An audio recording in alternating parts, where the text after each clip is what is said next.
नमस्कार मंडळी. नमस्कार. आज 25 जानेवारी आणि आज शेतीशाळा क्रमांक 3साठी काही पाहुणे आलेले आहेत, तर आपण त्यांचा एकदा परिचय करून घेऊ. आणि सर, आपलं नाव सांगा. नमस्कार, मी भास्कर ढकले, डोंगरगाव कवाड, तालुका फुलंब्री, जिल्हा छत्रपती संभाजीनगर. हे आमचे चुलते. नामदेव बापूराव पुंड, बाजार सांगली, तालुका खोलताबाद, जिल्हा औरंगाबाद. मी नमस्कार, ईश्वर श्यामा ढगे, तालुका सिल्लोड, जिल्हा छत्रपती संभाजीनगर. सर, आपलं. मिलिंद सांडू प्रधान, राहणार रेलगाव, तालुका सिल्लोड, जिल्हा संभाजीनगर. मी रामेश्वर गावंडे, गाव चिंचखेडा, तालुका सिल्लोड, जिल्हा छत्रपती संभाजीनगर. मी विनायक गोविंदराव इंद्राळे, राहणार महादेवाडी, तालुका उदगीर, जिल्हा लातूर, रिटायर्ड डिस्ट्रिक्ट जज आहे. सर लातूरून आलेले आणि रिटायर्ड जज आहे आणि सरांकडे एक जवळपास 40 एकर शेती आहे. तर सरांकडे ऊस आणि बरेचसे पिकं असतात. तर सर, आपण या ठिकाणी इतक्या लांबून शेतीशाळेसाठी आलात, खूप आपल्या वयाच्या हिशोबाने खूप दगदग करीत आपण सकाळी इथपर्यंत वेळेत पोहोचलात आणि SRT शेतीशाळा समजून घेतली. तर आपली प्रतिक्रिया काय राहील एकंदरीत, आम्हाला जाणून घ्यायला आवडेल. नाही, प्रतिक्रिया म्हणजे आता आम्ही हे इथं येण्याच्या अगोदर ठरवलं होतं की ह्या वर्षी सुरूच करायचं SRT पद्धत, आणि ह्यावर आता इथून गेल्यावर तर पक्कच सुरू करायचं SRT. म्हणजे माझी जी शेती इकडं महादेवाडीला आहे, ऊस सोडून 7-8 एकर, हे 8 एकर करणार, गावाखाली 4-5 एकर करणार, बरोबर. बाकी नंतर करणार, टप्प्याटप्प्याने आपलं करणार. जे बोलणं झालं होतं फोनवर का बाबा हा SRT म्हणजे हा समजून घ्यायचा विषय, जोपर्यंत आपण हा शेतीशाळेत येऊन समजून घेणार नाही त्यामुळे आपल्या पाठीमागे त्याचा कन्सेप्ट काय, त्याच्या पाठीमागचं विज्ञान काय हे आपल्याला समजणार नाही. का या ठिकाणी आल्यानंतर आमची शेती बघितली गेली, पूर्ण पिकं बघितलं गेलं, तर आमची जमीन बघून तुम्हाला काय वाटतं एकंदरीत?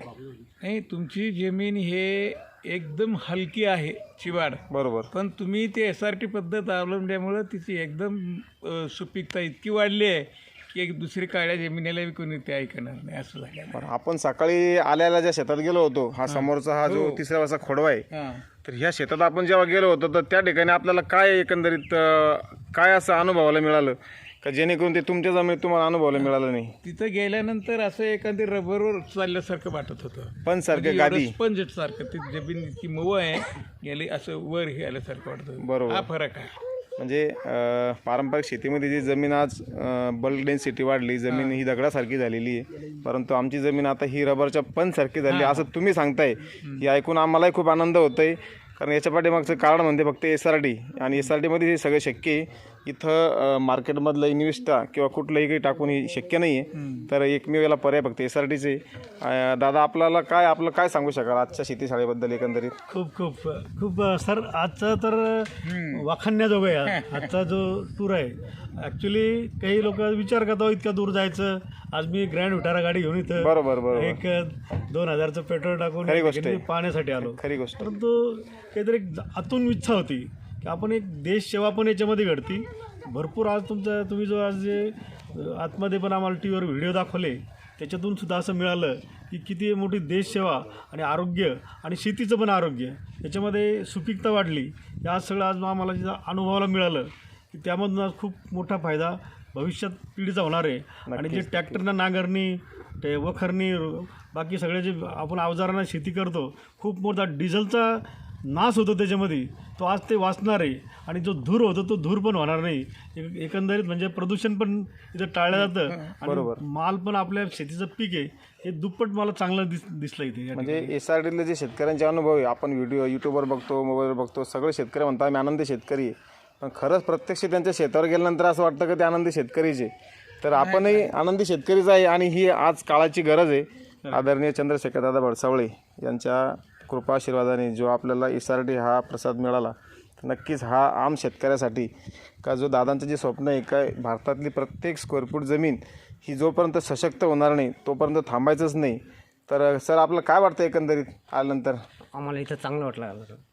आपल्याकडचं जे मिरची पिकाचा आपला प्रॉब्लेम होता का आमच्याकडचे मिरची पीक एकदम आता ही मरायला लागलं, त्याची कारणं काय काय समजले तुम्हाला? काही बऱ्यापैकी समजलं का कशाना होऊ शकतं म्हणून? कारण तिथं आमच्याकडे एवढी सुविधा नव्हती आमच्याकडे, आम्ही ते केलंच नाही आतापर्यंत. बरोबर. आता हे पाहिजे आम्हाला समजून गेलं की आपण असं करावं. आम्ही तर असं म्हणतो की तुम्ही लय मोठं न करताना आधी सुरुवातीला छोट्या जागेवर करा, ऑटोमॅटिक तुम्हाला नमस्काराला चमत्कार म्हणतात तशी गोष्ट आहे. जेव्हा ती मिळेल ऑटोमॅटिकच आपण त्या मार्गाने जात राहू. जसे आम्ही आनंदी झालो तसे आपणही आनंदी व्हाल, यात काही शंका नाही. दादा आपल्याला काय वाटतं? आणि मला असं वाटलं, मी यूट्यूबवर बरेच तुमचे व्हिडिओ बघितले, पण प्रत्यक्षात ज्यावेळेस तुमच्या शेतीमध्ये मी फेरफटका मारला आणि तुमची सगळीच परिस्थिती बघितली, कमी खर्चामध्ये जास्त फायद्याची शेती, थोडक्यात म्हणजे SRT, याच्याशिवाय पर्याय नाही. जर शेती जिवंत ठेवायची तर त्याला SRT शिवाय पर्याय नाही. ही काळाची गरज आहे. आणि नक्कीच प्रत्येकानं आता हा आत्मसात केला, बदल केला पाहिजे आणि स्वतःमध्ये आपण हा बदल घडवून घेतला पाहिजे. जसं आपण साध्या मोबाईल अँड्रॉइड मोबाईलवर आलो, तसं आज प्रत्येकानं हा बदल स्वीकारला पाहिजे. हे आमचे चुलते नामदेवराव पुंड मागच्या 4 शेतीशाळापासून ही शेतीशाळा अटेंड करताय, परंतु त्यांचं आज आपल्याला जाणून घ्यायला आवडेल की त्यांना आज SRT बद्दल काय वाटतं. आज यंदा एका नंबरामध्ये बेड पाडली आणि तिथे कपाशी लावली. आता कपाशी लावली ती मग कपाशी चांगली आली.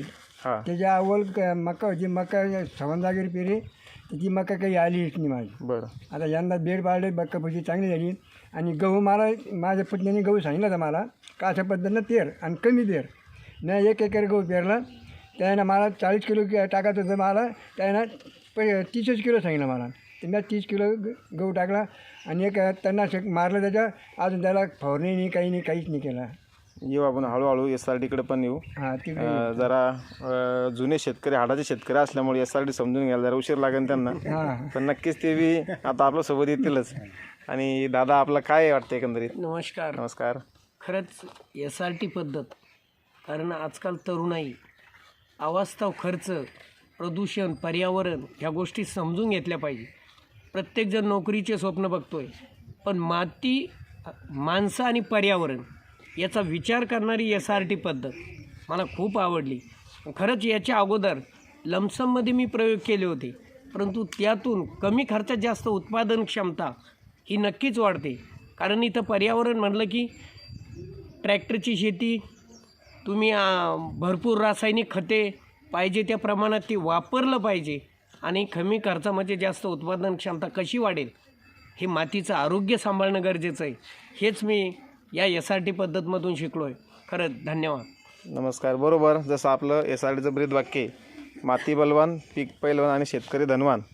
तर याच म्हणीप्रमाणे आपण सर्व SRTचा स्वीकार करा आणि सुरुवातीला छोट्या जागेवर का होत नाही, सुरुवात करा. नक्की त्याचे चांगले परिणाम आपल्याला मिळत राहतील आणि अशीच देशाची सेवा, आपण भूमातेची सेवा आपल्या हातून घडत राहू आणि सर्व शेतकरी लवकरच आनंदी होत राहू आणि भारतातली प्रत्येक स्क्वेअर फूट जमीन ही सशक्त होत राहू, हीच आपली दादांची इच्छा आहे. आणि हे कार्य आपण असंच पुढे घेऊन जात राहू. आपण आमच्या शेतीशाळेला आलात आणि खूप छान आपण वेळ दिला आणि समजून घेतलं, त्याबद्दल मी आणि माझे कुटुंब आपले सर्वांचे खूप खूप आभार मानतो आणि थांबतो. धन्यवाद.